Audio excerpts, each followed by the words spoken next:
बिस्मिल्लाहिर्रहमानिर्रहीम, अस्सलाम वालेकुम। मैं हूं शहजाद हुसैन भट्ट। Good evening. 23 साल से शोबा सहाफ़त से मुंसलिक हूं और इस वक्त ब्यूरो चीफ लाहौर और इंचार्ज नुमाइंदगान पाकिस्तान GNN में अच्छी तरह पर मुलाजमत कर रहा हूं।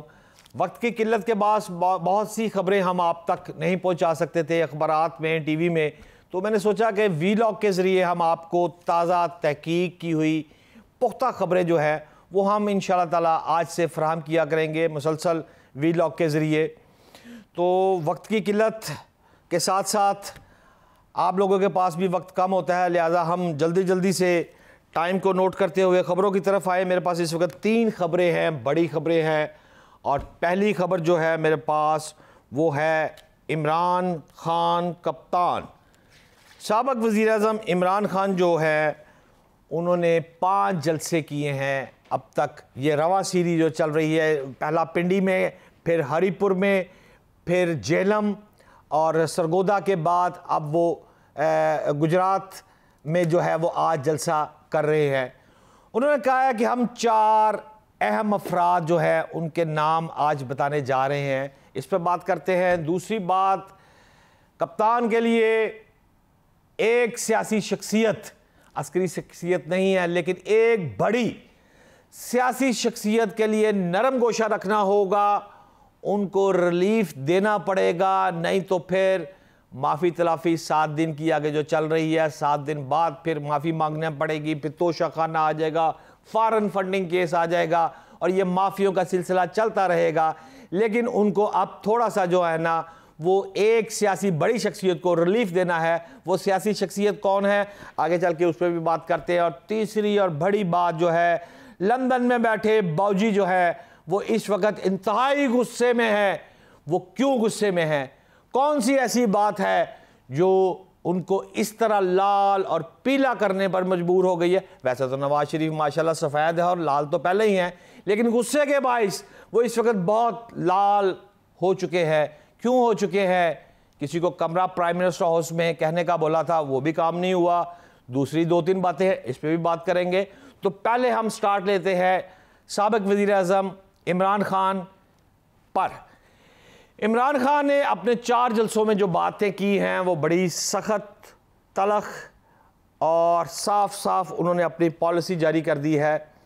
जेलम के जलसे में कुछ अवाम जो थी वो थोड़ी सी सुस्त लगी, लेकिन उसके बावजूद ये चारों जलसे जो है वो उनमें जो जलसे कर चुके हैं उनमें अवाम का एक बड़ा जम्मे गफ़ीर जो है नज़र आया। इससे कबल लाहौर का जलसा था। मैं चूँकि जलसा गाह में भी जाता हूँ और जाके कवरेज अपनी आंखों से देखता हूँ, मैंने उस पर पहले भी बीपर दे चुका हूँ। आज भी मैं आपके सामने ये इकरार करता हूँ कि अवाम के जम्मे गफ़ीर जो है उन जलसों में मैंने अपनी आंखों से देखा है।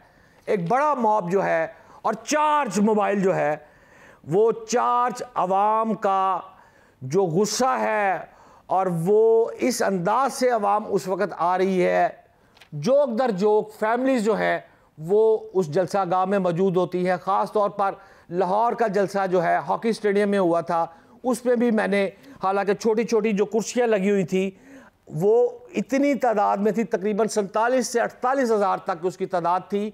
और इसी तरह जो उनको एस्ट्रोटर्फ बिछी हुई थी उसके ऊपर 25 से 30 हज़ार का जो था वो मॉब था। तो इसको अगर कवरेज किया जाए तो 1 लाख से ज़्यादा आवाम बनती है। यही जलसा हॉकी स्टेडियम में करने की बजाय अगर वो मीनार पाकिस्तान पर करते तो वहाँ भी एक अच्छा भला क्राउड होता। जो ये लोग कहते थे कि हॉकी स्टेडियम में इसलिए जलसा रखा गया है कि ये बहुत छोटी सी जगह है, ऐसी मैंने अपनी आंखों से देखी, ऐसी बात नहीं थी। वहाँ भी जलसा गाह में अवाम की तादाद मीनार पाकिस्तान के लेवल पर थी। तो आगे चलते हैं हम इस बात को लेकर कि आज के जलसे में इमरान खान साहब ने जो वाज़िया किया है कि मैं 4 शख्सियत का नाम लूँगा, और उन्होंने ये वाज़िया कर दिया हुआ अपने खिताबात में, जिसमें उन्होंने इकरार किया है कि अगर खुदा न खास्ता मुझे जाँ बहक कर दिया गया तो उस मौके पर जो वीडियो उन्होंने ऑलरेडी रिकॉर्ड की हुई है वो लंदन है, अमेरिका है या किसी कंट्री में है या उनके किसी बाइतमाद दोस्त के पास है, ये तो मेरे को इल्म नहीं है, लेकिन मुझे इतना कंफर्म है कि वो वीडियो जो है वो रिकॉर्ड की हुई है और वो खुदा न खास्ता उनके जाँ बहक होने के बाद मंजर आम पे आएगी। उस वीडियो में उन्होंने 4 अफराद को सामने लाए हैं और उन्होंने उनका नाम भी डिक्लेयर किया है। उसमें से हमारी इत्तला के मुताबिक 3 शख्सियात तो जो है वो सियासी शख्सियात हैं और एक कोई अहम शख्सियत भी उनमें है। लेकिन देख लेते हैं कि आगे चलकर आज इमरान खान साहब उस पर क्या बात करते हैं और क्या बात नहीं करते। इसके साथ साथ हम चलते हैं कि इमरान खान कप्तान को, जो मैंने पहले आपसे अर्ज़ किया कि नरम गोशा रखना पड़ेगा और उनको रिलीफ देना पड़ेगा। वो रिलीफ किसको देना है? जी हाँ, मैं आपको बताता हूँ। साबिक सदर मुमलिकत पाकिस्तान पीपल्स पार्टी के सदर हैं, नाम है उनका आसिफ अली जरदारी। आसिफ अली जरदारी को रिलीफ देना इमरान खान की मजबूरी है।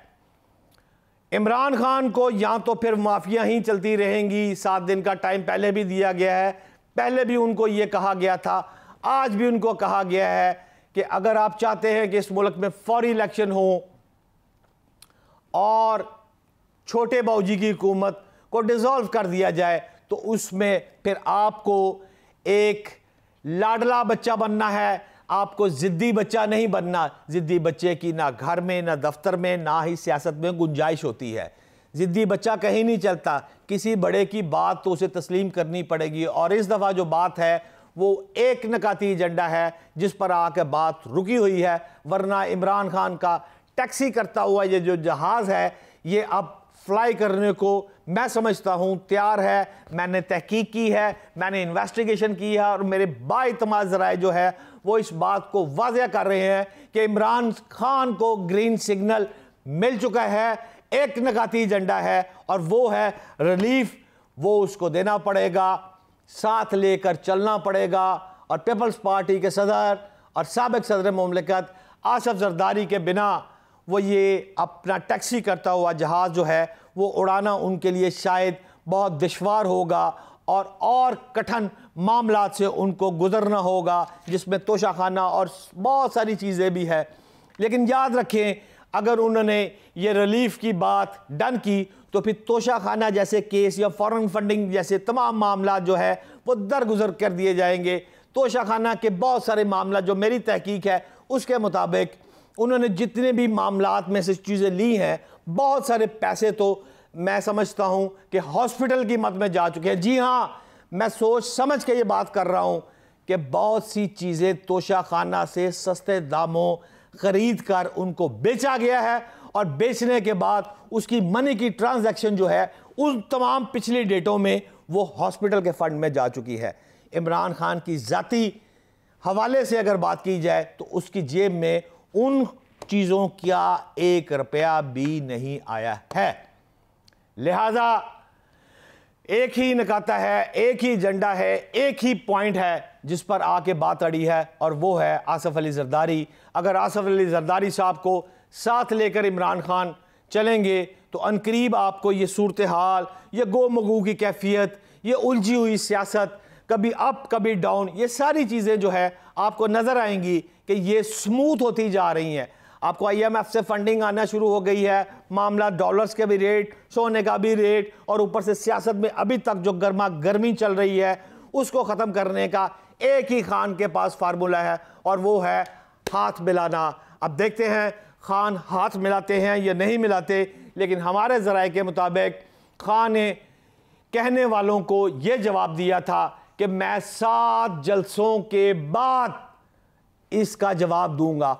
आज वो 5वां जलसा जो है वो गुजरात में हो रहा है, इसके बाद 2 जलसे रह गए हैं जिसके बाद खान को जवाब देना है। लेकिन अगर आप अदालतों के हवाले से दें तो उधर से भी 7 दिन आगे है, लिहाजा वक्त कम है, मुकाबला सख्त है और give and take answer yes या नो में जवाब वो अब कप्तान को देना पड़ेगा। इसके साथ साथ हम आगे चलते हैं तो लंदन का हवाल अगर मैं आपसे कुछ जिक्र करूं तो लंदन की भी बहुत दिलचस्प सूरत हाल है। इस वक्त हमारे बाऊजी जो हैं, बड़े बाऊजी, वो बहुत गुस्से में हैं इस वक्त, क्योंकि बाऊजी ने छोटे बाऊजी को पहले ही ये कह दिया था कि आप ये हुकूमत लेने का जो बेड़ा उठा रहे हैं इसके रिस्पॉन्सिबल आप खुद हैं। जी हाँ, ये नवाज शरीफ की मशावरत से तमाम मामला ज़रूर हुए हैं, लेकिन उन्होंने अपना वोट जो था, इसमें सरदार याद सादक भी था, शाहिद खान अब्बासी भी था उस मीटिंग में, जिसमें मियां मोहम्मद नवाज शरीफ ने प्राइम मिनिस्टर शहबाज शरीफ को जब बनने से कबल जो मीटिंग थी, उस मीटिंग में उन्होंने अपना वोट जो था वो साइलेंट रख दिया था और उसमें कहा था कि ठीक है शहबाज, अगर तुम प्रवास करना चाहते हो तो तुम प्रवास करके देख लो एक दफ़ा, अगर तुम मामलात को हैंडल कर सकते हो तो ठीक है, क्या वापसी का रास्ता हमवार कर सकते हो, मरियम नवाज पाकिस्तान से बाहर जाने का वीज़ा लगवा सकते हो, मुल्क को चला सकते हो, IMF से फंडिंग ले सकते हो और सीधी लाइन ले सकते हो, तो तुम ट्राई कर लो। लेकिन इसके बावजूद तमाम कामों के शहबाज शरीफ ने कोशिश जो की है, मैं समझता हूँ अच्छी कोशिश की है। बहुत मुश्किल टास्क है जो शहबाज शरीफ साहब ने लिया है और अभी तक वो कितने कामयाब हैं या उसमें नाकाम है, ये तो आने वाला वक्त बताएगा। लेकिन एक बात ज़रूर है कि नवाज शरीफ का कहा आज तक शहबाज शरीफ मानते हैं और शहबाज शरीफ को प्राइम मिनिस्टर बनाने की कोशिश ये एक साबिक फ़ौजी आमर की थी। उस ज़माने में भी जब मियां मोहम्मद शरीफ साहब ज़िंदा थे, उस ज़माने में भी ये कोशिश हुई थी कि शहबाज शरीफ को सामने लाया जाए, नवाज शरीफ को सेकंड पोर पे कर दिया जाए, लेकिन भाई के आगे शहबाज साहब सरेंडर हो गए थे और ये मामला नहीं हुआ था। ताहम अब नवाज शरीफ चूँकि बैरून मुल्क हैं तो शहबाज शरीफ साहब ने ये बेड़ा उठा लिया है और वो प्राइम मिनिस्टर की कुर्सी पर बरजमान है। लेकिन इसके साथ साथ उनको जो पिछले माह एक हदायत मिली थी कि आप मरियम नवाज को एक कमरा प्राइम मिनिस्टर हाउस में दिया जाए जहां से वो बैठकर मामलात को हैंडल करेंगी, उस सिलसिले में शहबाज शरीफ ने कुछ नागवारी का इजहार किया। शायद उनके कोई पर जलते थे या अल्लाह जानता क्या है। आज तक वो नवाज शरीफ का हुक्म जो है वो शहबाज शरीफ ने मानने से वाज़िया तौर पर इनकार किया है। मरियम नवाज अपने तौर पर मुख्तलिफ सलाब की जगहों पर जा रही हैं, देख रही हैं क्या हो रहा है, लेकिन अभी तक उन्होंने कोई ऐसी, मैं समझता हूँ, ट्रांसफ़र पोस्टिंग में जिस तरह मुदाखलत अगर वो वहाँ बैठती तो करती, ताहाल उन्होंने नहीं की। और नाज़रीन मैं आपको बड़ी बात ये भी बता दूँ, और बावसूख लंदन में ज़राए जो हैं उन्होंने मुझे ये क्लियर किया है कि अगस्त का पूरा माह मोहम्मद नवाज शरीफ की अपने सगे छोटे भाई prime minister of Pakistan Shehbaz Sharif से कोई भी टेलीफोनिक गुफ्तगू नहीं हुई है। नवाज शरीफ अगर जिक्र करते थे तो डायरेक्टली या इनडायरेक्टली जो मैसेज पहुंचाते थे वो भी इस वक्त बहुत कम हो चुके हैं। और शुरू के दिनों में नवाज शरीफ के समधी इसहाक डार साहब जो हैं वो बहुत से मशावरत जो है वो मोहम्मद शहबाज शरीफ को किया करते थे। जब से नवाज शरीफ ने टेलीफोनिक कॉल शहबाज साहब से बंद कर दी है तो इसहाक डार भी 4 कदम पीछे हट गए हैं। इस वक्त शहबाज शरीफ साहब का ना तो इसहाक डार से रब्ता है, ना प्राइम मिनिस्टर ऑफ पाकिस्तान का अपने बड़े भाई नवाज शरीफ से रब्ता है। लिहाजा ये भाग दौड़, ये सिलसिला, ये रेस कब तक चलती है और शहबाज साहब का ये ऊँट किस करवट बैठता है ये तो इन फ्यूचर पता चल जाएगा। लेकिन इस वक्त नवाज शरीफ साहब की टोटल अगस्त के महीने में अपने भाई शहबाज शरीफ से किसी किस्म की कोई गुफ्तगू नहीं हुई है। नाज़रीन वीलॉग का सिलसिला इंशाल्लाह चलता रहेगा और हम आपसे डेली बुनियाद पर इसी वक्त में दोबारा भी मिलेंगे और आपको वो खबर देंगे जो खबर हम तहकीक करके देंगे, क्योंकि हम जानते हैं कि आप लोग हम पे ट्रस्ट करते हैं और हमारी दी हुई खबरें जो हैं वो आप अपने निजी महफिल में भी उसका जिक्र करते हैं। तो इस मौके पर अगर कोई खबर बाउंस हो जाती है तो आपको और हमें दोनों को शर्मिंदगी होती है। लिहाजा हम जो खबर आपको देंगे वो तहकीक और तस्दीक के बाद देंगे। आज के वीलॉग के लिए इतना ही। इंशाल्लाह कल फिर मुलाकात होगी। पाकिस्तान जिंदाबाद।